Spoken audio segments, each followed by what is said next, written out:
سبحان الله لا إله إلا الله والله أكبر سبحان الله والحمد لله ولا إله إلا الله والله أكبر سبحان الله والحمد لله ولا إله إلا الله والله أكبر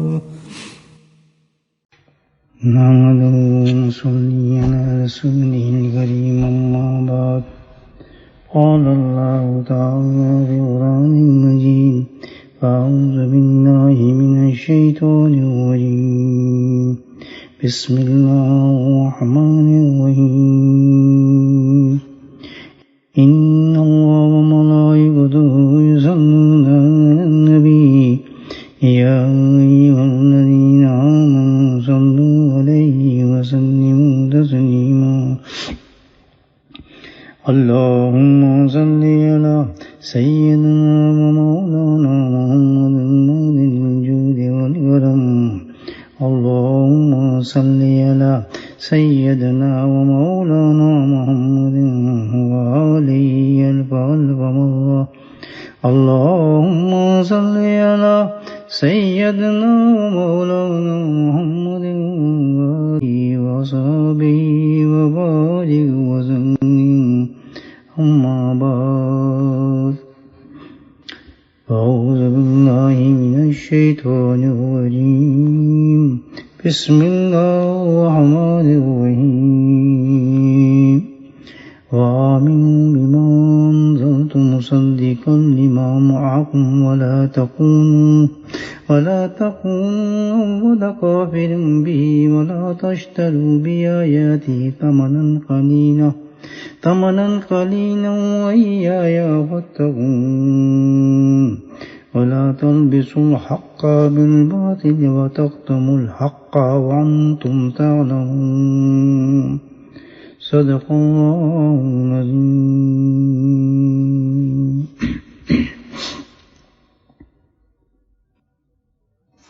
اب اس آیت میں اللہ سبحانہ تعالیٰ بنی اسرائیل کی کچھ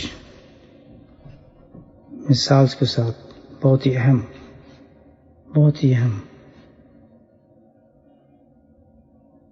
پیغام ہمیں پہنچا رہے ہیں اس امت کو. ارشاد فرمائے کہ آمنوا بما انزلت، بھئی جو تم پہ نازل کی ہے چیز آمن ہو، اس کو مان لو. سبحان اللہ. ظاہر ہے وہ چیز کیا چیز جو نازل کی اللہ تعالیٰ نے؟ قرآن. اور اس امت کی سب سے بڑی سعادت الحمدللہ اللہ تعالیٰ کے بڑا کرم اور فضل اسی امت پر ہے. گو کہ پچھلی امتوں پر کتابیں بھی آئی ہیں، ابھی آئے ہیں، لیکن اس امت کا جو اللہ تعالیٰ نے اعزاز دیا ہے سب سے بڑا، سبحان اللہ، کہ اللہ تعالیٰ نے اپنے آخری جامع کتاب قرآن حکیم نازل فرمائی. اور ہم سرکار رسول کی امتی ہونے کے صدقے سے اس کتاب کو پکڑنے والے بنے، دیکھنے والے بنے، سمجھنے والے بنے، اور یہ کتاب ہماری ہے. تو اللہ تعالیٰ فرماتا ہے کہ بما انزلت، اس کو مان لو. کس چیز کو مانیں؟ اس کی آخر انزلت میں دو معنی نکالتے ہیں مفسرین، کہ نازل کی ہے اس میں، اور اس چیز کو مانو جو اس میں نازل کی گئی ہے اس کتاب کے اندر. کتاب میں جو پوری کتاب کا خلاصہ جو ہے اس کتاب کے اندر، جو اللہ سبحانہ تعالیٰ نے اس کتاب کے اندر اس میسج کو بند کیا، اس پیغام کی طرف اشارہ ہے کہ جو پیغام ہے ہمارا اس کتاب کے اندر، اس کو مان جاؤ۔ گو کہ الحمدللہ اس کتاب کے ناطے سے، تعلق سے ہماری بہت سی نسبتیں قائم ہیں، اس سے بہت سی نسبتوں کے ساتھ ہم نے اس کتاب کو تھاما ہوا ہے، پکڑا ہوا ہے، اور اللہ سبحانہ تعالیٰ نے اس مقدس کتاب پر، اس بلند کتاب پر اس قدر انعامات رکھے ہیں کہ گویا کہ تلاوت کرنا، اس کا حفظ کرنا، اس کو دیکھنا، اس کو سیر کرنا، اس کا چھونا، اس کو دیکھنا، سب پر اللہ سبحانہ تعالیٰ نے انعامات رکھے ہیں۔ من تلا آیۃ من کتاب اللہ کانت لہ نورا یوم القیامہ ومن استمع آیۃ من کتاب اللہ کتبت لہ حسنۃ مداہ۔ یعنی اس کتاب کی کوئی آیت انسان تلاوت کرتا ہے تو اللہ سبحانہ تعالیٰ فرماتے ہیں کہ روز قیامت کے اندر جب سب لوگ اندھیروں میں ہوں گے، جس نے ایک آیت اس کی پڑھی ہوگی تو آیت نور بن کے اس کے ساتھ ہوگی، اور جو کتاب کی کسی آیت کو پڑھ بھی نہیں رہا، سننے کے لیے متوجہ ہو گیا، یہ کھیلنے کی چیز نہیں ہے۔ جب کوئی تلاوت ہو رہی ہے، جیسے ہم ٹیلی فون پہ لگا لیتے ہیں، اور چیز پہ لگا لیتے ہیں، تو پھر کام کرنے شروع کر دیتے ہیں، اور اتنا بڑا استغفر اللہ ہم آج تک غلطی کر رہے ہیں کہ ٹیلی فون کی زنگوں کے اندر اس کی تلاوت کو لگا لیتے ہیں، کتنا بڑا گناہ کی بات ہے۔ تو فرمایا کیونکہ شرط یہ ہے کہ جس وقت قرآن کی کوئی آیت سننے کا بھی ہو، وہ بھی ضائع نہیں جاتی انسان کی، اتنا بڑا اللہ نے اس کے ساتھ نسبت رکھی ہے، کوئی کے ساتھ اس نسبت پیدا کر لے۔ اللہ اکبر۔ کیا ہوتا ہے، جو متوجہ ہو گیا تو اس متوجہ ہونے کی وجہ سے بھی اس کی ایک نیکی لکھی جاتی ہے۔ یعنی یہ کہ دو فضیلتیں اس میں بیان فرما دی اس کے اندر، ایک اس کی آیت تلاوت کرنے پر، ایک آیت کرنے پر قیامت کے اندر نور ہوگا، قیامت کی گھڑیوں کو آپ یاد کر لیں، اور دوسرا سامع کے لیے، یعنی سننے کے لیے جیسے دوہرا ثواب ہونا شروع ہوگا اس پر۔ تو پوری زندگی انسان کے لیے ایک نور بن جاتا ہے اس قرآن کے ساتھ تعلق پیدا کر کے۔ حسفیب رضی اللہ تعالیٰ عنہ فرماتے ہیں کہ نبی صلی اللہ علیہ وسلم فرماتے ہیں والذی نفسی بیدہ السماع آیات من کتاب اللہ اعظم اجر۔ اللہ اکبر، قسم اس ذات پاک کی جس کے ہاتھ میں میری جان ہے۔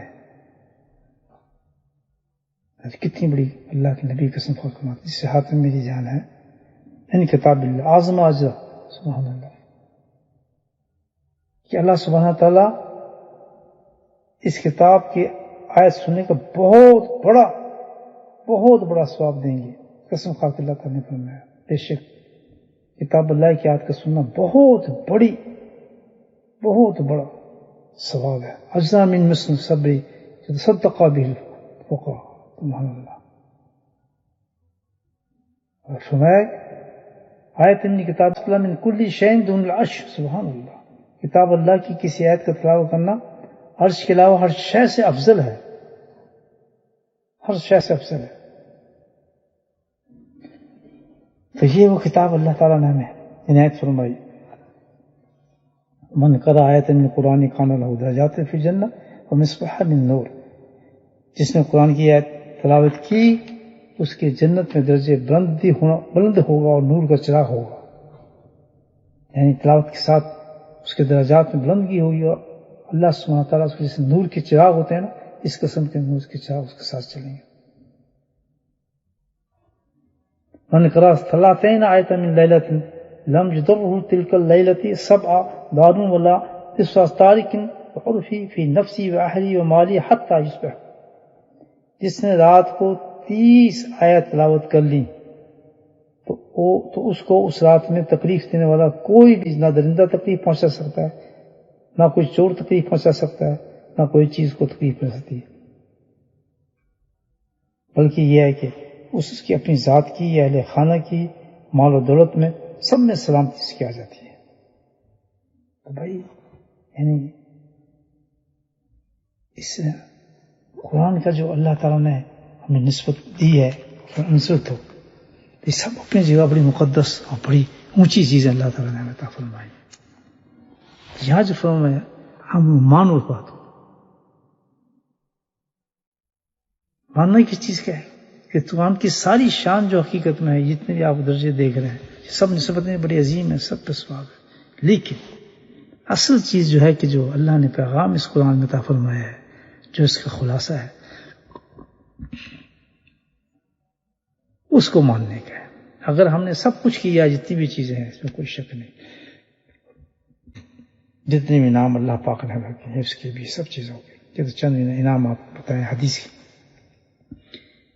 لیکن سب سے ٹاپ جو اصل چیز جس کے لیے قرآن نازل ہوا، جو قرآن ہمیں دیا گیا اس میسج کو بتانے کے لیے، تو میں اس پیغام کو مانوں. جس نے باقی سب کچھ کیا لیکن قرآن کے اس پیغام کو نہ مانا تو اس نے کچھ بھی نہیں کیا، تمام ثوابوں سے محروم ہو جائے گا. اس بات کو یاد رکھنا. اور کوئی پیغام جو اس میں دیا، اللہ تعالیٰ فرماتے ہیں جو تمہیں دی ہے یہ کوئی نیا پیغام تو نہیں ہے. مصدقا لما معکم ولا تکونوا مصدقا لما معکم، کہ جو دوسری کتابوں کے اندر ہم نے اس کی بھی تصدیق کرتا ہے قرآن، کہ بالکل ساری کتابیں جو ہے وہ یہی پیغام لے کر آئی ہیں. قرآن اس چیز کی تصدیق کر رہا ہے. مصدقا لما معکم، جو کچھ بھی ہم نے دوسری کتابیں اتاری، توریت ہے، انجیل ہے، زبور ہے، جتنی بھی آئی ہیں، ان سب کی بھی افضلیت اور جو کچھ بھی ہے درجات، ہر امت میں جو کتابیں اتاری اس کتابوں میں یہی پیغام تھا جو قرآن کے اندر فائنل طور پہ ہمیں دیا گیا. اشارہ کیا ہے بنی اسرائیل کی طرف، ان کے پاس بھی یہ پیغام ہے، ان کی کتابوں میں موجود ہے یہ چیز. یہ پیغام دینے کے لیے ہمیں تورات، انجیل، زبور، انبیاء، حد آدم علیہ السلام سے ہم دیکھ ہی رہے نا قصہ چل رہا ہے سارا، آخری نبی تک صلی اللہ علیہ وسلم تک ایک ہی پیغام پہنچانا تھا. اللہ تعالیٰ نے سب کو ایک ہی پیغام تھا جو پہنچایا. تو ساری چیز جو ہے حقیقت میں اللہ تعالیٰ کا سب معاملہ سارا کچھ ہے اس پیغام پر منحصر کرتا ہے. وہ پیغام کیا ہے؟ اللہ اکبر. یہ میرے آخر الزمان نبی صلی اللہ علیہ وسلم پر ایسا ایمان لے کر آؤ، اطیعوا اللہ و اطیعوا الرسول، کہ آپ کی مکمل طور پر اتباع ہو. کہتے ہیں اتباع رسول، اتباع شریعت، اتباع سنت. یہ ہے وہ پیغام.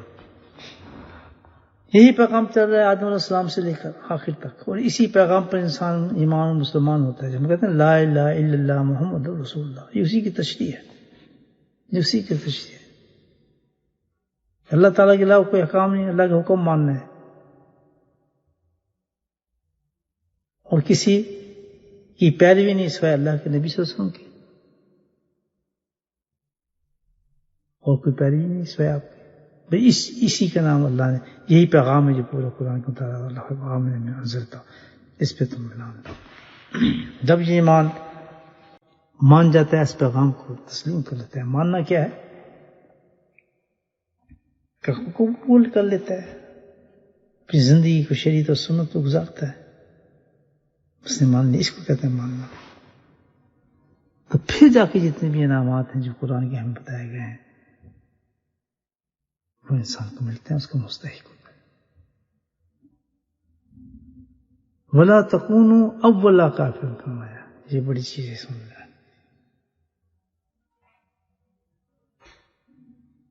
یہ اس امت کے لیے بہت بڑی ایک پیغام دیا اللہ تعالیٰ نے. یہ دیکھنے بہت غور سے اس بات کو سمجھیں ہم لوگ کہ پہلی چیز تو سمجھیں، حدیث ہے جس کا مفہوم میں آپ کو بتاتا ہوں کہ کوئی انسان جب کوئی گناہ والا کام جاری کرتا ہے، گناہ کرتا ہے، اور لوگ دیکھ کے اس کو فالو کرنا شروع کر دیں، جب تک وہ لوگ اس گناہ کو اس کو فالو کرتے رہیں گے، اس گناہ کا عذاب اس شخص کو ملتا رہے گا. اب بڑھتے بڑھتے وہ 1,00,000 لوگوں نے مطلب میں کوئی ایسا میسج نکال دیتا ہوں غلط قسم کا، اور لوگ اس میسج کو فالو کرنا شروع کر دیتے ہیں. اب جتنی تعداد ان کو فالو کرنے کی بنتی جائے گی، 1,00,000 10,00,000، اس ساروں کو گناہ میرے کھاتے میں جمع ہونا شروع ہو جائے گا. جتنا بڑا گناہ کی دعوت دی جائے گی اس کے اندر اور لوگ اس کو تسلیم کرنا شروع کر دیں گے، تو سارا گناہ جو ہے اس انسان کے سر پڑنا شروع ہو جائے گا، اور روز قیامت ان ساروں گناہوں کا جو منبع ہوگا اس شخص پر پڑے گا. بہت احتیاط کی ضرورت ہے. آج کل ہم بڑی جلدی میسج دے دیتے ہیں نا، یہ کریں فلاں کریں، بہت غلط چیز ہے، اس پہ خیال رکھیں. تو اللہ تعالیٰ وَلَا تَخُونُوا وَلَا کَافِرُونَ، ہماری طرف اشارہ کیا اللہ تعالیٰ نے اس قرآن میں. فرمایا کہ بھائی کہ یہ جو قرآن تم پر نازل کیا گیا ہے تمہاری طرف سے اتنی بڑی سخت ذمہ داری ہے، اتنی بڑی سخت ذمہ داری ہے کہ تم اس کتاب پر ایمان لانے والے پہلے امتی ہو جو ایمان لائے ہو. قرآن تمہارے ہاتھ میں، تم نے اس پر ایمان لائے ہو، تو تم پہ تو سب سے بڑی ذمہ داری بنتی ہے کہ تم اس پیغام کو جو میں نے اس میں اتارا ہے، جو ساری کتاب میں اتارتا آیا ہوں، تم اس کو مانو. یعنی تم نے بھی یہ کریم سن کی اتباع والی زندگی گزارو. یہ پیغام ہے نا اللہ رسول. تو اگر تم نے اس پہ زندگی نہیں گزاری، اس کے مخالف تم نے زندگی گزاری، تو کیا فرمایا؟ وَلَا تَخُونُوا وَلَا کَافِرُونَ، سب سے بڑے پہلے اب سے تم ہوگے اس گناہ کو جاری کرنے والے، انکار کرنے والے، جس نے اس پیغام کو رد کیا ہوگا، چھوڑا ہوگا عمل نہ کرنے کی وجہ سے. یہ دیکھیں، اگر ہم اس پیغام کے مطابق زندگی نہیں گزارتے، اطیع اللہ اور رسول کے مطابق زندگی نہیں گزارتے، تو ہمارا حال تو یہ ہوگا کہ ہم وہ لوگ ہوں گے کہ جنہوں نے ابتدا کی ہے، اس گناہ کی دعوت دی ہے باقی لوگوں کو. کیونکہ یہود کے پاس تو تورات میں آیا، زبور میں آیا، انجیل میں آیا، ذکر تو کیا اللہ تعالیٰ نے ساروں میں، نبی پر تشریف لائیں گے سب. لیکن ہمارے پاس تو آخری کتاب ہے، اس پہ ہم ایمان بھی لائیں، تو اس پر ایمان نہیں لائے تھے، قرآن تو نہیں تھا. تو ہم وہ ہیں جو ہم نے سب سے پہلے قرآن کو پکڑا ہے اور قرآن پر ایمان لائے ہیں اور ہم نے اس کو تسلیم کیا ہے. تو اگر ہم نے اس میسج کو نہ مانا، اطیع رسول کو چھوڑ دیا اور اس کے مخالف زندگی گزاری، تو ہم وہ سب سے پہلے ہم ہوں گے اول، اس گناہ کی ابتدا ہم کر رہے ہیں، اور ہمیں جتنے لوگ فالو کریں گے کہ بھئی یہ تو ہے ہی نہیں، مطلب یہ جیسی ہے ان کے دین میں تو یہ بات ہے ہی نہیں کہ اس پہ عمل کرو. جتنے لوگ گناہ کریں گے وہ سارا ہم پر جائے گا، ان لوگوں پر جو اس پیغام کے مخالف زندگی گزار رہے ہیں، اتباع رسول کے مطابق شریعت کے خلاف زندگی گزار رہے ہیں، اور اس کو ہم کو دیکھ کے دوسرے لوگ فالو ہو رہے ہیں، تو سارا گناہ ہمارے سر جائے گا. وَلَا تَخُونُوا وَلَا کَافِرُونَ، ان سب کے گناہ ہمارے سروں پہ وبال ہوگا آخرت کے اندر، اور اس کا جواب ہمیں دینا ہوگا اس چیز کا. دیکھیں آج کی اس دنیا میں آپ دیکھیں کہ اس وقت ہم بکھرے ہیں، پوری دنیا کے اندر ہم لوگ ہیں مسلمان، ملینز کے حساب سے ہم پوری دنیا میں بکھرے ہیں. کون سے دنیا کا ایسا خطہ ہے جہاں پر ہماری مسجدیں نہیں ہیں، ہم نہیں گئے ہیں، قرآن نہیں پہنچے ہیں، لوگ نہیں پہنچے ہیں، چاہے کسی فرقے سے پہنچے ہیں، لیکن قرآن تو ہم نکلے ہوئے ہیں نا سارے.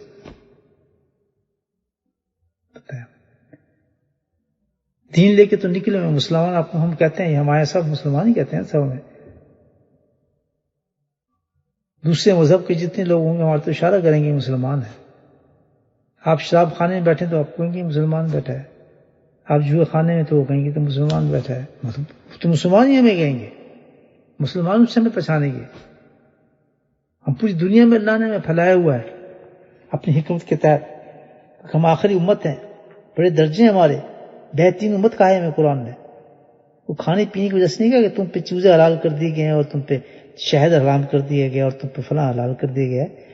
یا ہم اس ملک میں اسی لیے نہیں آئے کہ بھئی ہم یہ فیکٹریاں لگائیں گے اور یہاں پر مال کمائیں اور پیسے کمائیں، دڑ پاکستان سے امپورٹ کریں، یا لوگوں کو آ جاؤ بھئی بہت یہاں تو مال بڑا ہے، دن رات کمائی کریں،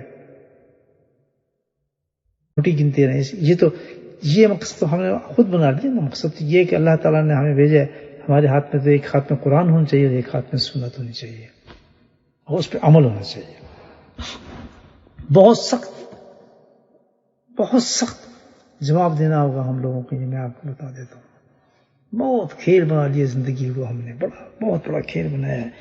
میں خود اپنی زندگی دیکھیں, آپ بھی دیکھیں کہ ایسے لوگ آئے ہوئے ہیں, جوان آئے تھے, داڑھی بھی نہیں تھی بیچاروں, کالے زلفیں بنا دیے تھے, کالے والے تھے. آج ان کی کمریں جھکی ہوئی ہیں, 60 سال کا ہے, کوئی 70 سال کا ہے, کوئی 65 سال کا ہے. آپ بتائیں زندگی انہوں نے اس طرح گزاری ہے, کیا کام کیا انہوں نے دین کا. دین کی سب سے بڑی تبلیغ یہ ہے ہمارے لیے کہ ہم اس پیغام پر عمل کر کے ان کے سامنے آ جائیں.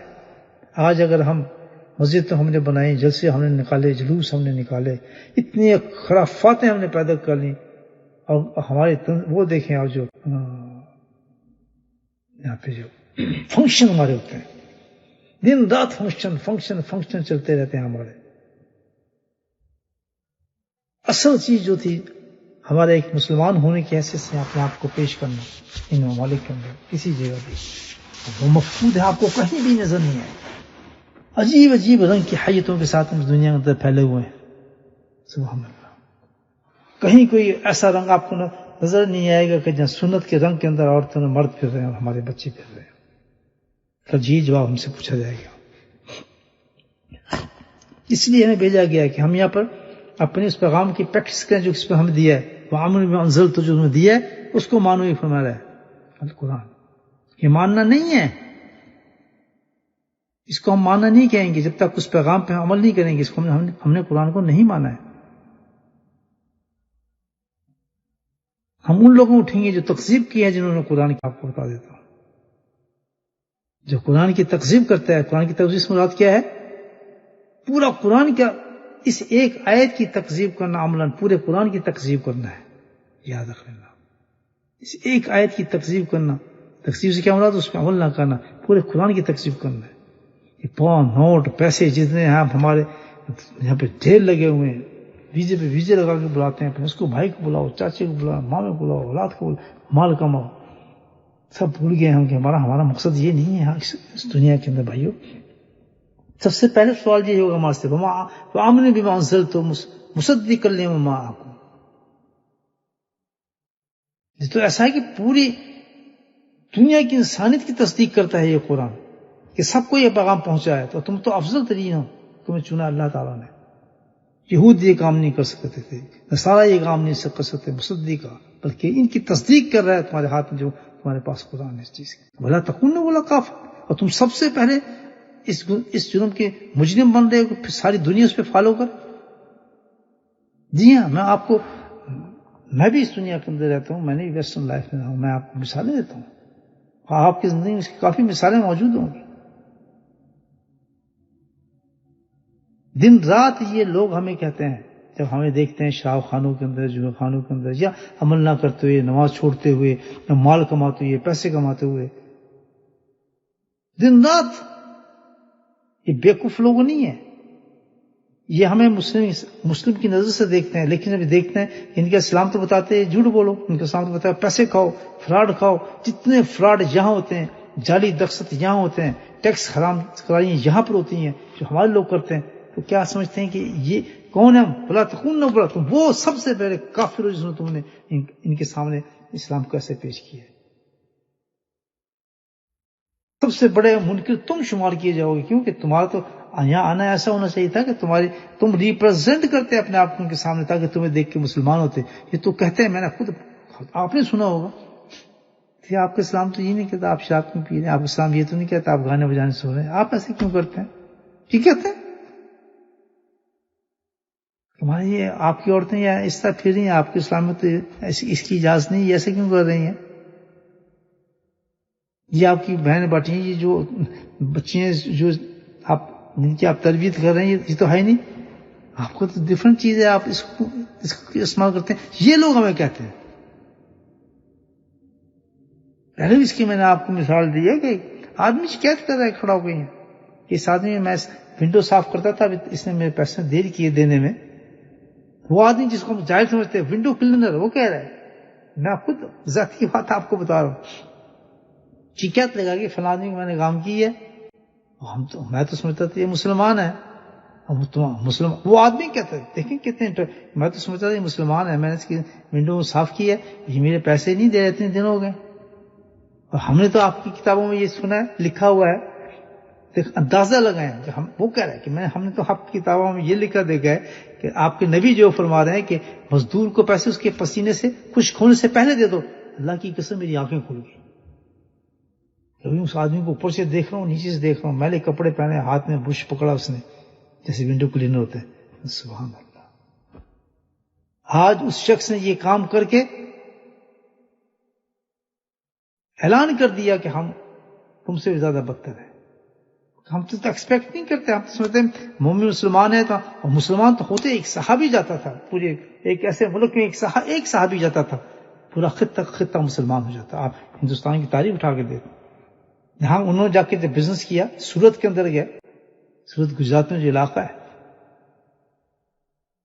انہوں نے جا کے جب کاروبار کیا تو حیران ہو گئے سارے، اتنے بہترین قوم آئی ہے، تو اتنے خالص تاجر ہیں، ان کے یہاں تو بڑی صداقت ہے، جھوٹ بھی نہیں بولتے ہیں، سچ بات کرتے ہیں، واپس بھی کرتے ہیں پیسے۔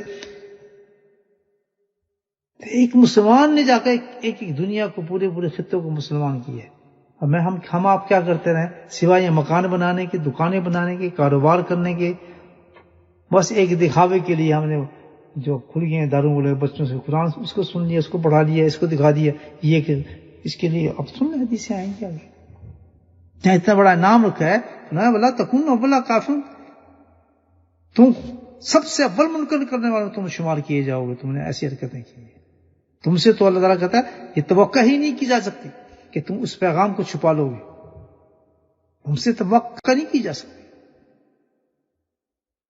تو یہ بہت بڑا قرآن جو ہمیں میسج دیتا ہے، خدا کے واسطے ہم سمجھیں اپنے آپ کو، کدھر گم ہو گئے ہیں، اتنے بڑے بڑے عذاب ہوں گے اس کا ہم تصور نہیں کر سکیں گے، یاد رکھیں یہ تقسیم ہے قرآن کی، ان کی لباس کو سانپ پھرتے ہیں، دیکھتے ہیں، ڈرتے ہیں، اور اپنے آپ کو بالکل ہم بھول گئے۔ اللہ کہتا ہے وَلَا تَكُونُوا بُلَاغًا، سب سے پہلے تم ہوئے انکار کرنے والے، اگر تم صحیح کا فالو کرتے ہیں میرے قرآن کو، حدیث کو، اس پیغام کو، تو اللہ ہوتے رسول، تو آج ہو سکتا تھا یہ لوگ سارے کافر مسلمان ہوتے، تم تو بجائے اول ہو جو بیمانیاں تم نے شروع کی، بدماشی شروع کی، طلاقیں تم نے یہاں شروع کی، پتہ نہیں کیا کیا حرام کاریاں تم نے شروع کی، آج تک دیکھنے کے بعد کبھی مسلمان نہیں ہوا ہمارا،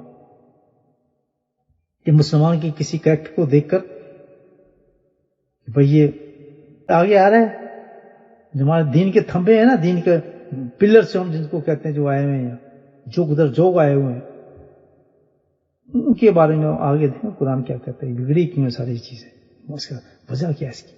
آج تک آپ نے سنا کہ جناب کسی انسان کو دیکھ کے اس نے دیکھا تو اس کو دیکھنے کے بعد وہ مسلمان ہو گیا؟ اتنی بڑی بڑی جگہیں ہم نے کھولی ہیں، اتنے بڑا بڑا سب کچھ کھولا ہے، اپنے اندر بس اپنے معاملات کرنے کے لیے ہم سب چیزوں کو رکھا ہوا ہے، بھول گئے ہم کہ ہم تو وہ قوم ہے جس دنیا کے اندر ہم لوگوں کو مسلمان کرنا ہے، اور کسی تبلیغ سے نہیں کرنا، کسی تقریروں سے نہیں کرنا، کسی تفسیروں سے نہیں کرنا، کسی حدیثوں کے اعلانوں سے نہیں کرنا، نہیں ہے، ہم نے عمل سے کرنا ہے۔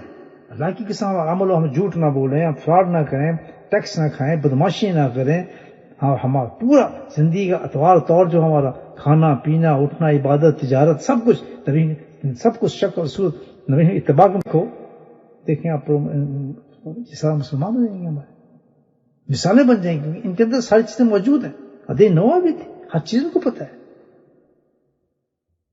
بیوقوف نہیں، میں نے آپ ایسے انسان کی مثال آپ کو دی ہے کہ وہ بھی جانتا تھا، تو سب جانتے ہیں یہ جھوٹ ہے، جو حقیقت میں اپنے کانوں سے سنی ہے بات ان سے، یہ سب سے بڑے فراڈی ان کے جو لیڈر بیٹھے ہوئے ہیں، میں نے اپنے کانوں سے سنی اس مقام پر جب میں وہاں خود تھا، کہتے ہیں سب چور ہیں ان کے لوگ، تو دیکھا ہے ان کو، یہ جو ان کی کتاب میں لکھا ہے وہ کچھ اور ہے، کرتے یہ کچھ اور ہے، یہ لوگ کہہ رہے ہیں۔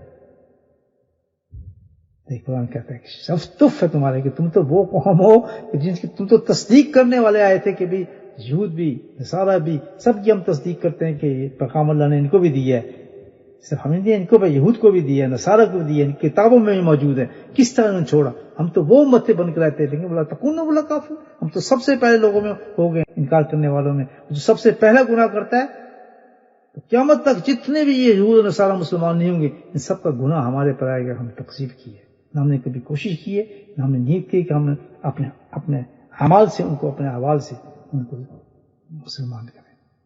صرف دیکھ ہم نے پریکٹس کرنی ہے اپنی دین کی، اور کچھ نہیں کہ اللہ تعالیٰ نے صرف یہ کہا کہ تم اس پہ عمل کر کے دکھا دو ان کو، تو تمہارا اثر ان پہ دیکھو کس طرح ان پر اثر ہوتا ہے. لیکن ہماری عورتوں کو دیکھو، ان سے زیادہ فحاشی کرنے والی، ان سے زیادہ بے حیا، اور کہتے بھی شرم آتی ہے. بخاری پڑھی ہوئی ہیں، ترمذی پڑھی ہوئی ہیں، وہ پھر یہ کام کرتے ہیں. دونوں کھولے جا رہے ہیں، سب کچھ کرے جا رہے ہیں، جس طرح مشین نہیں لگتی پروڈکشن، اس قسم کی چیزیں معاملات چل رہے ہیں ہمارے. بڑا درد والی بات قرآن کہتا ہے کہ مصدق اللہ معاہ کو، سبحان اللہ، سب سے بڑے تم یہ کام کیا. پھر بتاتے اس کی وجہ کیا ہے. اب بڑی پیاری مثال اللہ تعالیٰ دے رہے ہیں، وَلَا تَشْتَرُوا بِآيَاتِ ثَمَنًا قَلِيلًا وَإِيَّايَ فَاتَّقُونِ. سبحان اللہ. یہ فتنہ کیوں پیدا ہوتے ہیں زمانے کے اندر؟ یہ ان کے پاس تورات انجیل میں جو ان کے پاس حق ہم نے پہنچایا تھا، بنی اسرائیل کو پہنچایا تھا، سب ان کے پاس تھا ہی پیغام. آپ صلی اللہ علیہ وسلم کی بشارت تھی، تصدیق کرتا ہے قرآن کہ مجاہد تھی. کیسے واقع ظاہر بھی ہوا جب سرکار دو وسلم مدینہ گئے تو جب یہودی علماء آ کے خود اللہ آ کر انہوں نے بتایا خود کہ بالکل ہمارے پاس نشانی ہے، ہماری تورات میں بھی ہے، ہماری انجیل کے اندر بھی نشانی موجود ہیں. یعرفونہ کما یعرفون ابناہم، یہ تو ایسے پہچانتے ہیں جیسے انسان اپنے بیٹوں کو پہچانتا ہے. تو خون ہوتا ہے بیٹا. اس قدر حقیقت نے بیان فرمائی اللہ تعالیٰ نے اس پیغام کے، اللہ ہوتی رسول کی. بھئی ساری دنیا بنی ہے آپ کی شان کے لیے، ساری وجودی کائنات آپ سے، اس دنیا سجی دنیا آپ کی وجہ سے. تو یہ کیسے ہو سکتا ہے کہ اس دنیا میں کوئی انسان آئے اس کو پتا نہ ہو؟ آدم علیہ السلام کی سٹارٹ اس سے ہوا ہے. کیا آپ نے نامی دیکھا؟ ہر پتے پہ جنت کے لکھا ہوا، آسمان کے عرش پہ لکھا ہوا دیکھا. آپ کو سٹارٹ اس سے، اسی سے آپ کی توبہ ہوئی. یہ کیسے ہو سکتا ہے کہ جب اللہ تعالیٰ امتیں بھیجیں، نبی انبیاء بھیجیں، اور تورات بھیجیں، انجیل بھیجیں، زبور بھیجیں، اور یہ ساری چیزیں آئیں، اس میں سرکار میں ذکر نہ ہو؟ یہ کیسے ہو سکتا ہے؟ پہچانتے تھے یہ سب. مسلمان ہوئے یہودی آ کے، مسلمان ہوئے بھائی. عبداللہ بن سلام ان کا بہت بڑا عالم تھے، بہت بڑے سے فخر کرتے تھے، تصور نہیں کر سکتے تھے کہ مسلمان ہوگا، لیکن وہ الحمدللہ آخر مسلمان ہوئے. اور اسی طرح بہت سے یہودی ہے. یہ نہیں کہ بھائی جو بھی ہے سرکار اس میں تشریف پاس حاضر ہوئے، حاضر ہونے کے بعد انہوں نے تسلیم کیا کہ واقعی ہم جانتے ہیں، کتابوں میں یہ لکھا ہی باتیں، ہم جانتے ہیں، موجود ہیں یہ باتیں ہمارے. کیوں؟ پھر ہوا کیا آخر میں؟ یہ قرآن بتاتا ہے کہ فتنہ پیدا کس وقت ہوا. فتنہ پیدا ہوتا ہے دو چیزوں سے، قرآن یہ بتا رہے ہیں. جو آ کے یہودی جو تھے آئے اور آخر اسلام قبول کیا کہ یہ واقعی ہم جانتے ہیں جو تھا ہماری کتابوں میں موجود ہے، لکھا ہے آپ کی بات، صفات آپ کی موجود ہے.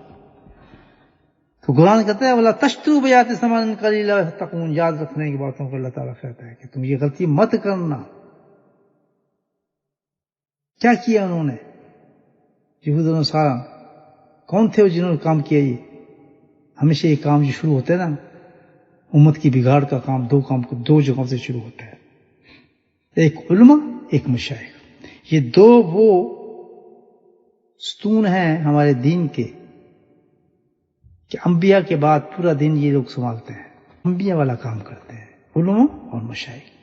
بہت بڑے درجات ہیں قیامت کے اندر. ایک عالم کا درجہ ہم سمجھ نہیں سکتا کتنا اونچا درجہ.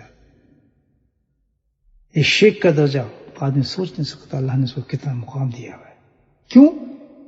کہ وہ پرچار کرتا ہے، اسی چیز کو پھیلاتا ہے. وَآمِنُوا بِمَا أَنزَلْتُ، اس کو پھیلاتا ہے. وہ اسلام کے جھنڈے کو اٹھاتا ہے. وہ اسلام کے جھنڈے، اصل قرآن کو وہ پکڑتا ہے، اس پہ قربانی دیتے ہیں، اس پہ قربانی دیتے ہیں. اس پہ قربانی دیتے ہیں وہ لوگ. تو جب یہ بک جاتے ہیں علماء یا مشائخ، جب یہ بک جاتے ہیں اس آیت کے ترجمے سے حضرت اپنی محمد نے فرمایا لا تشتروا بآیات ثمنا قلیلا واتقون کہ احکام کو چھوڑ کر، انہیں بدل کر، چھپا کر عوام الناس سے ذلیل و قلیل کو وصول کرنے کا نام ہے. حکیم امت فرما رہے ہیں اپنی تفسیر کے اندر وَلَا تَشْتُرُوا بِآیَاتِ ثَمَنًا قَلِیلًا پر کیا کہ جب علماء، یاد رکھنا علماء کا نام آتا ہے نا تو یہ دو صفتیں ہوتی ہیں عالم کی، ایک علماء حق ہوتا ہے، ایک علماء سو یعنی علماء باطل ہوتے ہیں. جب مشائخ کا نام ہوتا ہے ایک علماء حق مشائخ ہوتے ہیں، ایک علماء سو مشائخ ہوتے ہیں یعنی باطل مشائخ، جیسے خالص طور اور نقلی طور. تو خالص عالم جو ہوتے ہیں وہ ڈیفرنٹ ہوتے ہیں، ان کے ہاتھ میں قرآن اور شریعت ہوتی ہے. باطل عالم وہ ڈیفرنٹ ہوتے ہیں. یہ دیکھ لیں تو یہ کام کنہوں نے کیا؟ ان لوگوں نے.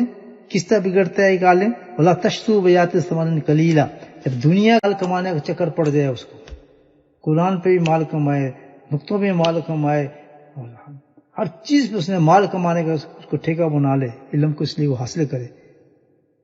حکیم امت فرماتے اس بارے میں کہ احکام کو چھوڑ بھی دیتے ہیں، بدل بھی دیتے ہیں، چھپا بھی دیتے ہیں عوام سے. کس وجہ سے؟ کہ ذلیل اور قلیل کو اس دنیا کو کمانے کے لیے، دنیا کو بچانے کے لیے، دنیا کو بچانے کے لیے وہ امیر تمیر طبقہ بن جاتا ہے اس چیز پر. یہ تو کیا کیا ان کے جو علماء کرام تھے، جو مشائخ تھے تورات انجیل کے، انہوں نے یہ کام کیا کہ انہوں نے آیات کو تھوڑی سی چیز سے بیچ دیا. یعنی کیا؟ اس دنیا کی قلیل چیز، یا آپ کوئی $1,000,000 بھی آپ کو دے رہا ہے نا کسی چیز کے بارے میں، یہ کریں تو وہ دنیا کے وہ دنیا ہے، آخرت کے مقابلے میں وہ ایک ڈاٹ کے برابر، اس کی کوئی قدر قیمت نہیں ہے. یاد رکھیں وَلَا تَكُونُوا أَوَّلَ كَافِرٍ وَلَا تَشْتَرُوا بِآیَاتِ ثَمَنًا قَلِیلًا. تو یہ کام کہاں سے خراب ہوتا ہے؟ کہ جس وقت علماء کرام اور مشائخ کرام بک جائیں دنیا کے اوپر اور دنیا کمانے پہ لگ جائیں، دنیا ان کا مقصد بن جائے. آخرت میں بہت بڑی سزا ہے لوگوں کے لیے. قرآن کو بیچنا شروع کر دیں، مقصد دنیا ہو ان کا. ثمنًا قلیلا، قلیلا اس لیے کہا ہے کہ لاکھوں پاؤنڈ بھی آپ کما لیں گے تو آخرت کے مقابلے میں بالکل چھوٹے ہیں، ان کو کوئی وقت نہیں ہے، کچھ حیثیت نہیں رکھتے. تو یاد رکھیں دو قسم کے عالم ہیں، ایک عالم حق، ایک عالم باطل. ایک مشائخ حق، ایک مشائخ باطل. ان دونوں کی پہچان کیسے کرے آدمی؟ عالم حق اور عالم باطل فرق کیسے کرے؟ شیخ مشائخ میں عالم حق مشائخ اور باطل مشائخ میں فرق محسوس کریں. اس کے لیے ایک ہی چیز بتائیے، وہ کیا ہے؟ اتباع رسول صلی اللہ علیہ وسلم. جس عالم کی زندگی میں آپ یہ دیکھیں کہ ایک ہاتھ میں قرآن ہے، اس کو دوسرے ہاتھ میں شریعت ہے، الحمدللہ، اور دنیا کو کوئی مطلب اس کے سامنے نہیں ہے، کوئی دنیا کی طاقت اس کو خرید نہیں سکتی کسی مسائل پر اور کسی مسئلے پر، اس کو عالم حق کہا جاتا ہے. اس کا مقام بہت بلند ہے. جو آج ہم بڑے نعرے مارتے نا، یہ ہر عالم کے لیے نہیں ہوتا کہ جس نے 5-6 مہینے کا کورس کیا، 5-6 سال کا کورس کرنے کے بعد وہ اپنے آپ کو امام غزالی سمجھتا ہے، کوئی امام بخاری سمجھتا ہے. حال دیکھیں ان کے ذرا، کوئی سیریا جا رہا ہے، کوئی پتہ نہیں کہیں جا رہا ہے، کوئی کہیں جا رہا ہے کسی ملک میں. یہ سب دنیا ہے، سب دنیا ہے میرے بھائیو. عالم وہ عالم ہے جس کے حق کے اندر عمل ہو، حق ہو، دنیا کا تعلق ہی کچھ نہ ہو، ضیاء نہ ہو، دکھاوا. وہ بہت اونچے مقام ہے. جس علماء کی تعریف قرآن کرتا ہے، لیکن وہ ان علماء کے بارے میں بتایا گیا ہے کہ ان کے درجات، ان کے بلند، ان کے لیے مسلم دعائیں کرتے ہیں، وہ یہ لوگ ہیں. یہ کورس والے نہیں ہیں بھائی. یہ سننے آپ بننے ایسے بن جائیں، ایسے کریں فنا، اپنے آپ کو، نفس کو ختم کریں. ویسے اٹھا کے شروع کرتے ہیں اپنے لیے، ہم تو جی عالم ہے تو وہ ہمارے لیے تو فلاں ہے، تو ہمارے لیے فلاں. الحمدللہ پہنچے اس مقام تک، کریں اپنی نفس کی صفائی، نکالیں دنیا کو، جھٹکے نکالیں نا آپ اندر سے کہ اللہ کو دھوکہ دے رہے ہیں. وَلَا تَشْتُرُوا بِآيَاتِي ثَمَنًا قَلِيلًا. بک جاتے ہیں چھوٹی چھوٹی باتوں پہ. دنیا کمانا ان کا مقصد ہوتا ہے، پھر دین کو برباد کرتے ہیں وہ لوگ. عوام الناس کو جو دین پہنچائیں گے وہ کیا ہوگا؟ اس میں کہاں شریعت ہوگی، اس میں کہاں سنت ہوگی؟ وہ تو سنت سے پیچھے ہٹنا سکھائیں گے ان کو، سنت کو نیچے کر کے دکھائیں گے. یہ ضروری نہیں ہے، یہ فلاں ہو جائے گا، اس کو کرنے اس زمانے میں اب ایسا نہیں ہو سکتا، فلاں نہیں ہو سکتا. وَلَا تَلْبِسُوا الْحَقَّ بِالْبَاطِلِ وَلَا تَكْتُمُوا الْحَقَّ وَأَنْتُمْ تَعْلَمُونَ. دوسرا فرمایا. یہاں بھی حکیم امت نے بڑی اچھی بات فرمائی. اس جگہ پر کیا ہے؟ سب سے پہلے تو چھپاتے ہیں اس چیز کو، تلبسوا الحق، اس حق کو چھپاتے ہیں پہلے. یہ حکیم الامت فرما رہے ہیں اس کی تفسیر میں کہ سب سے پہلے تو وہ عالم جو اس حق کو چھپائے گا، اگر چھپا نہیں سکا تو اس میں پھر غلط ملت چیزیں ملا دے گا. مال جو ملتا ہے، پیسے جو ملتے ہیں، وہ پیر صاحب بھی ایسے کریں گے. اب آپ اور میں ذرا نظر ماریں اس دنیا کے اندر کہ کتنے عالم بیٹھے ہیں اور کتنے پیر صاحب آئیں اور کتنے مشائخ دنیا کے اندر موجود ہیں جو شریعت اور سنت کو پھیلا رہے ہیں. نبی ہم اس پیغام کو پھیلا رہے ہیں. اس کے لیے قرآن نے ہمیں کہا کہ وَآمِنُوا بِمَا أَنزَلْتُ، مان لو بھی اس پیغام کو. کتنے لوگ جس کے لیے کام کر رہے ہیں مجھے آپ بتائیں. اللہ معاف فرمائے. تو یہ سب سے بڑا فتنہ اس زمانے کا، یاد رکھیے. سب سے بڑا فتنہ ہے جس کا جو فتنہ یہودی کے زمانے میں ہے، نصارہ کے زمانے میں ہے، پچھلی قومیں میں آیا، آج اس قوم میں بھی وہ فتنہ موجود ہے، آپ پہنچ گیا ہے. اور فتنہ میں سب سے زیادہ کرنے والے کون ہیں؟ جو ہمارے سرغنا حضرات ہیں، جو لوگ ہیں. میں عالم حق کی بات نہیں کر رہا، وہ علماء جو اپنے ہاتھ میں قرآن و سنت کو رکھتے ہیں ان کی بات نہیں کر رہا. ان کو درجے بتا رہا ہوں کتنے اونچے درجے ہیں. ان علماء سو کی بات کر رہا ہوں جس کو قرآن و حدیث کے مفہوم آتی ہے. من قرأ قرآن وعرف تعبیل معنی ولم یعمل تبوا مجاؤ من النار. انس رضی اللہ تعالیٰ فرماتے ہیں کہ نبی صلی اللہ علیہ وسلم نے ارشاد فرمایا، جس نے قرآن پڑھ کیا اور اس کی تفسیر اس معنی کا عالم بھی ہو گیا لیکن اس پہ عمل نہ کیا، وہ اپنا ٹھکانہ جہنم میں بنا لیا. مجاؤ من النار. یہ سننے کتنا اونچے درجے پہ اللہ پاک نے اس کو کہا کہ حفظ بھی سکھایا، تفسیر بھی سکھائی، عالم بھی بنایا، معنی بھی بنایا، لیکن سارا کا سارا کھاتا کس میں ڈال دیا؟ مکانوں میں، دکانوں میں، پیسوں میں، کمائی میں. فرمایا اس کا ٹھکانہ کہاں؟ کتنا اونچے درجے سے نیچے آ رہا ہے. کہاں انبیاء اسلام کے بعد اس کا درجہ ہے. نائب الانبیاء کہا جاتا ہے ایک عالم کو وقت لگی، ایک عالم پورے زمانے کو سنبھالتا ہے. یہ ہمارے سامنے مثالیں ہیں. پوری ہندوستان جب بدل چکا تھا، کفر پھیل چکا تھا، ایک شخص آیا، ایک، سبحان اللہ. اللہ نے اس زمانے پھر پیدا فرما دیا مجدد حسین رحمۃ اللہ علیہ شیخ احمد سلام، پورے زمانے کو بدل کے رکھ دیا. کتنے آدمی تھے آپ کے ساتھ بتائیں؟ اگر ایک عالم سچ ہو، حق ہو، پوری اس انگلینڈ کے لیے کافی ہے وہ عالم. کسی مدرسے کی ضرورت نہیں، کسی اس کی ضرورت نہیں. اللہ کی قسم پوری انقلاب لے آئے وہ شخص اگر ایک بھی سچا آدمی ہو. اتنی بڑی چیز ہے عالم. لیکن جو مشین لگی ہے علم علم علم علم منو، جو بکواس سنیں آپ اس کی تفسیر مانی. من قرأ القرآن عرف تعبیل و معنی، یعنی اس نے قرآن بھی پڑھا، تفسیر بھی کی، معنی بھی کیا. ہر گھر میں آج کل فیکٹری لگی ہوئی ہے چیز کی، علماء پیدا ہوئے، ہر جگہ فیکٹری لگا دی ہے. عورتوں کو تو یہ معاملہ معاف اللہ معاف کرے، اس فیکٹری سے نکلتی ہیں اور بھاگ جاتی ہیں گھروں سے، مسجد چھوڑ دیتی ہیں کیونکہ خلاص نہیں ہے. پڑھانے والے بھی کما رہے ہیں، سب دنیا کی دکانیں کھولی ہیں ساری. من قرأ القرآن عرف تعبیل و معنی ولم یعمل ان تبوا مداجہد فی النار فرماتا ہے. اپنا ٹھکانہ جہنم میں بنائے. حضرت عمر بن شیخ روایت ایک لمبی حدیث ہے الحمدللہ. یوتی برزل یوم القیامت یمثل بالقرآن وکان یدعو فریدت و چاہت حدود اور یخالف طاعت و ترک. یہ پوری حدیث چل رہی ہے کہ ایک آدمی کو قیامت میں حاضر کیا جائے گا، اس کے لیے قرآن کو جس میں مثالی عطا کیا جائے گا، اور جس نے قرآن کے فرائض کو ضائع کیا ہوگا اس کی حدوں کو پھلنگا ہوگا، حرام کو حلال، حلال کو حرام نہیں سمجھا ہوگا. بلکہ مخالف رہا ہوگا اس کی پیروی میں. حالانکہ اللہ تعالیٰ نے اس کو سپرد کیا تھا، حفظ کیا تھا، قرآن اس کو دیا تھا، علم دیا تھا، اس نے اس کو ضائع کیا ہوگا. مطلب جس نے میرے حد کو پھلانگا ہوگا، میرے فرائض کو ضائع کیا ہوگا، میری فرمانبرداری کو چھوڑا ہوگا، وہ عالم کہے گا اپنے آپ کو جو نماز چھوڑتا ہو، جو فجر کی نماز قطع کرتا ہو، جو ظہر کی نماز میں جماعت نماز میں، وہ عالم کہے گا اپنے آپ کو. اس نے کورس کیا ہے، وہ شام سے آیا ہوا ہے یا وہ مصر سے آیا ہوا ہے، ان کو کہیں گے آپ پہلے. اس میں خشیت ہی نہیں ہوگی، وہ عالم ہوگا. عالم بنتا ہے جس تقی صاحب تقی کے والد نے بنایا. 10 سال تک ان کے شیخ نے عارفی رحمۃ اللہ نے 10 سال تک ان کا تم تقریر نہیں کر سکتے، یہاں بیٹھ جاؤ میرے پاس.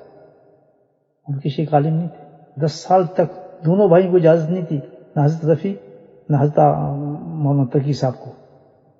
اس طرح بنتے. اب آج ان کی بات سنیں آپ کو قسم خدا کی ان کے منہ سے حق نکلتا نظر آئے گا آپ کو. بھائی کوئی فراڈ کی بات نہیں نکلے گی. ہاتھ میں قرآن میں سنت نظر آئے گی آپ کو. تو بجائے شام جرمنی وہاں مصر بھاگنے کے، وہ اس لیے بھاگنے کہ ہم عربی سیکھ کے پھر اور ہمارا پوت بنے اور ہم سب ہمارے پیچھے لگیں. دنیا لے کے بیٹھ جائیں، پھر بخاری کو سنانا شروع کر دیں. اگر شوق ہے صحیح عالم بننے کا، صحیح مقام لینے کا، نصیحت کر رہا ہے قرآن آپ کو، میں نہیں کہہ رہا، قرآن کہہ رہا ہے. ورنہ کیا ہوگا؟ تلبسوا الحق بالباطل، تم چھپے ہوگا حق کو، تم مال کماتے پھرو گے اس قرآن کے ساتھ، اس حدیث سے. اگر تم صحیح طریقے سے علم سیکھو، حافظ بنو، عالم ہو، اس کے بعد دوسرا کام یہ کرو کہ جتنے اگر 7 سال کا 8 سال کا کورس کیا ہے تو اس سے دگنا کر لو. 16 سال کسی اللہ والے کی جوتیوں میں بیٹھے تاکہ تمہاری صفائی ہو. جیسے کہ علامہ تقی صاحب ہیں، علامہ رفیع صاحب ہیں، جو 2 باپ تھے نا ان کے. ایسے تو مفتی اعظم تھے دیوبند کے، ویسے تو نہیں بنے تھے ان کے والد، مفتی اعظم تھے. اس طرح نے بنایا ان کو دونوں کو.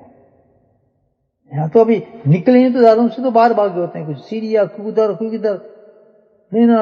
اور جا کہاں رہے ہیں جن کے پاس دین ہی نہیں ہے، نہ ان کی شکلیں ہیں نہ ان کی عقلیں. عربی تو یہاں سیکھ جاؤ، عربی بولنے سے تو پورا جو عرب پھر رہے یہ سارے بہت بڑے زبان ہے. لیکن یہاں جہلا میں جہلوں کے اندر، عوام ناس کے اندر روب ڈالنے کے لیے کہ ہم عربی بول رہے ہیں. ماں باپ تعلیم ختم نہیں ہوتے. جہنم کی آگ سے بچے فرمایا. کتنی بڑی بات کر ہے. فرمایا کہ انسان حل کیا کیا جائے گا؟ حتیٰ اس کو منہ کے بل دوزخ میں پھینک دیا جائے گا. حتیٰ یکسو حتیٰ اسبرکو ید علیہ، جہاں اس کو تاج بنایا جاتا، اس کو اونچا رکھا جاتا، جو اس کا مقام تھا.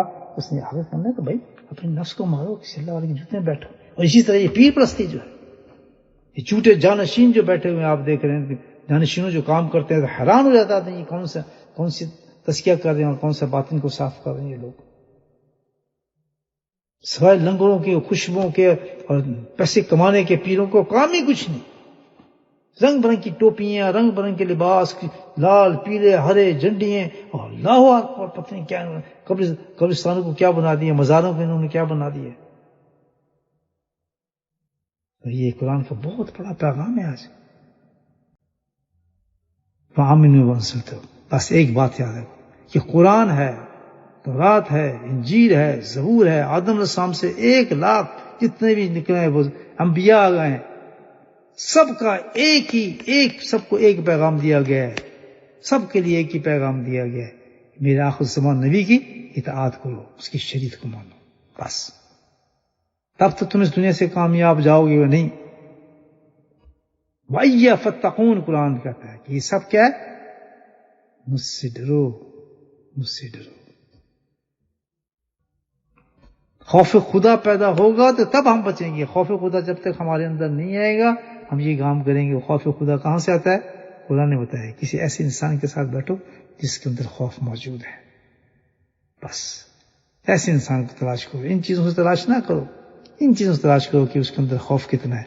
اس کے ساتھ بیٹھو، خوف خدا آئے گا، انشاءاللہ دین سمجھنا شروع ہو جائے گا. متقی بنے، متقی. انتہاموں کو چھوڑیں.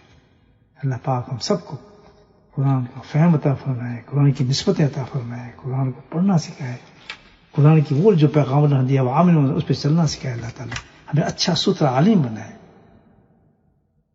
اس قرآن کو دائی بنائے، عمل ہماری زندگی میں ان کفاروں کو اپنے ان لوگوں کو ہم اپنے عمل سے، اپنے ظاہر سے ان لوگوں کو تبلیغ کریں لوگوں کے ساتھ. الحمدللہ رب العالمین.